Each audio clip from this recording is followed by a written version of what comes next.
Hey everybody, Kevin again, getting back with you with regards to my 36-inch Zline dual fuel electric oven gas cooktop. If you haven't seen my previous video, I suggest you do. It'll give you some context with regards to where I'm going to be going in this one.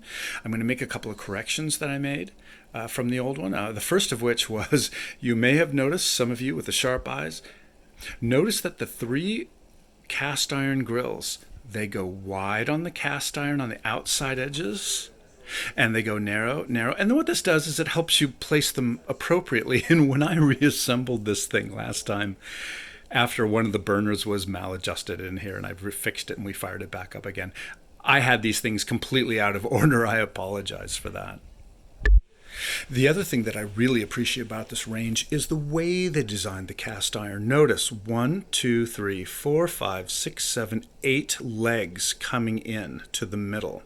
And what that means is that, particularly for me, as I came out of just a regular old, as I would say, regular 30-inch Kenmore, Whirlpool, whatever you had before, the scale of these things are bigger, and sometimes little pans don't work. But in the case of, like, this is a very small pan. I'll put my hand in there for some perspective. It tapers in at the bottom. I can set this pan down here, and it works just fine. Many even higher end brands, these legs don't come into the middle very far, and small pans will fall, and they just simply don't work, and many of your pans may not work. So keep that in mind as you are shopping around for another range. Okay, the other thing that I really appreciate about this range is being able to clean it. As I open the oven door, bear with me, this thing is not perfectly clean. This is truly a day in the life of this crazy old kitchen. It is one sheet of glass, okay? So you can imagine how easy that is to clean, wipe off, okay? If you look at a traditional oven, now granted this thing is a million years old, I get it, but compare this to as you're shopping around. All these different elevations, this one to the glass, all these areas in here for crud and crap to build up, and it just gets to be a pain in the ass to clean. Again, excuse my dirty oven. This is brilliant. Same with the tray here underneath the grills. Okay, I'm going to set this aside. When I pull this off here, this pan is one piece. As you go all the way across, it is one piece. There's a brand at Costco, I can't remember its name, it's 3 letters, CSV, I can't remember. The pan underneath is 3 pieces. There's one pan here, one pan here, one pan here, with seams and lots of opportunity for junk to get caught in there, and you got to go in there with your toothpick and clean it all out and all that. They did a very good job designing this from my perspective. I really enjoy the ease of cleaning of this range. Okay, I read through people's responses to my previous video, and boy, there's a whole story there, and you can probably imagine it. Anyway, several people have commented or asked me about, well, the knobs, do they feel substantial? Yes, they are not plastic. They are metal, unlike Viking, for example, who has plastic knobs. And I'm not saying their knobs are bad, they're beautiful, but no, you can take one of these, and if you really grab it and you pull it off, okay, it is all metal in there, and it is quite heavy and substantial. That does not feel plasticky at all. They're quite well done. Okay, one of the things that I misstated, probably the biggest misstatement that I said in my previous video, was as you turn on your oven, there's convection. Well, as I said in my previous video, convection bake. That's typically where we are. One of the challenges is, or at least one of the challenges that I had, was that I couldn't quite figure out what high bake meant. There's low bake, there's high bake. I couldn't quite figure that out, and I was talking about 2 different elements. So let me tell you what high bake does. Let me turn this off. High bake turns on the lower and the upper element at the same time. It will heat that oven in no time because you are flooding a lot of energy in there with both the bottom element and the top element. I had kind of intimated, and I wasn't even clear, that there might be two different elements at the bottom. It's not.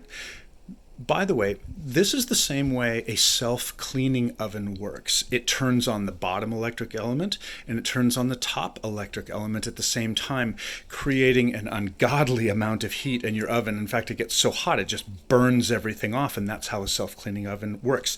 This is not a self-cleaning oven. When you turn it on high bake, it simply runs both elements until it gets to 350 or 425 or whatever you set it to, and then it turns off until the temperature dips back down again, and then it will do that again. Again, as I mentioned before, for bakers, that's a little bit harsh. If you're making a pizza or if you're making a shepherd's pie where you want to kind of crust over the top, it's absolutely brilliant. If you just want a regular oven, you put it on normal bake, convection bake, and just like every other oven, it's radiating heat from the bottom and it works brilliantly. I did get one piece of input on my video last time, and a woman asked me, is that a storage area? The answer is no. I do think Zline might have missed the boat a little bit, and maybe having that a drawer where I could put some sheet pans in there or whatever. It is not. That is simply a fascia piece. Secondly, and I don't know if this is how Zline intends to ship these things, but the retailer that I got mine from, when I ordered mine with the black and the stainless instead of all stainless, they shipped me an all stainless unit and in a separate box sent me an additional black door and black piece. So in my garage, I still have a stainless steel door and bottom piece. Seems a little inefficient. And also I've received some conflicting posts as to other people did not have that experience. I'm not entirely clear. It doesn't really matter. It seems a little wasteful, but there it is. That was my experience. They shipped me a black door. It was very simple to take the old door off, put the new one on. That was no problem at all. Okay, lastly, when I turn on this, and I don't know how much sound is coming through here, a fan comes on. Okay, here again. If you're coming out of your old 30-inch regular homeowner model, Kenmore or whatever, you're not going to hear a fan. You turn on this oven and you will. These ovens get very hot, they're very efficient, but it requires fan to exhaust air out of it. I'll be honest, my wife, when we first turned that on, she goes, oh my goodness, is that fan noise going to come on every single time? Again, I don't know if you can hear it right now. We do not notice it anymore. It might bother the heck out of some people. It does not bother me anymore. I don't even think about it. In fact, a couple of times it has helped me because I know not to leave the oven on because the fan noise is going, and I think to myself, oh, I left the oven on. It's rather handy. And further, I know that it's helping evacuate heat around. Not that I care about this cabinetry. By the way, anyone who wants to buy this stuff is welcome to contact me, and I am joking. So yes, a fan comes on, you will hear the noise. That is not something that is typical in a regular, more homeowner-y type of 30-inch range. You start getting into larger ranges, this is what happens. Furthermore, what I prefer about this one is that Thermador, for example, that fan only comes on when the heat surrounding the unit gets to a certain to a certain point, So that fan will come on and off with a thermostat. Okay, that would drive me crazy. I'd rather have it on or off. I don't need that thing flicking on and off, and I'm going to say, hey, who's changing something in my range? Anyway, you get the idea there. It is something to acclimate to. Okay, so that's it. I invite you to send me any questions that you may have regarding this unit and my experience. I'm not speaking for anyone else and their experience. It's been quite a ride listening to other people respond to my video. I'm just going to say that the video that I'm making is for prospective buyers as to whether or not they want to look into whether or not Zline is a reputable brand. I can tell you that so far our experience has been very positive. Take care, everyone.